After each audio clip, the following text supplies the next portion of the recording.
আসসালামু আলাইকুম, সবাই কেমন আছো বন্ধুরা? আশা করি সকলেই ভালো আছো। তো এই জায়গায় আমার একটা কথা হলো যে আমি যখন নতুন আইছিলাম বিদেশ, তখন প্রথম অবস্থায় মনে মনে কইছিলাম যেহেতু আই পড়ছি, যেহেতু কষ্ট লাগে প্রথম অবস্থা, তো বিদেশ যারা আইয়ে সবারই কষ্ট লাগে। তো কষ্ট যখন লাগতো তখন কইতাম যে আইসি যেহেতু, আচ্ছা দালালের যে টিহাডি দিছি এই টিহাডি কোনো মতন উড়াই পরে যায় আমগা, ঠিক আছে। এখন আবার পরে মনে করেন যে 2 বছর প্রায় হয়ে গেছে গা।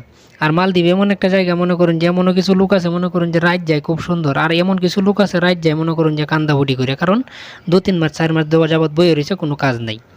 আর এই জায়গায় মূল আর একটা বিষয় হলো যে আপনার একটা কথাই আছে না, যে বলে মালদ্বীপ আইবা ঘুরবা ফিরবা করবা চিল, আর মালদ্বীপ আয়া নিবা ইউরোপ আমেরিকার ফিল, ঠিক আছে। অনেকে মনে করেন যে খুব কষ্টে আছে, আর অনেকে মনে করেন যে খুব সুখে আছে।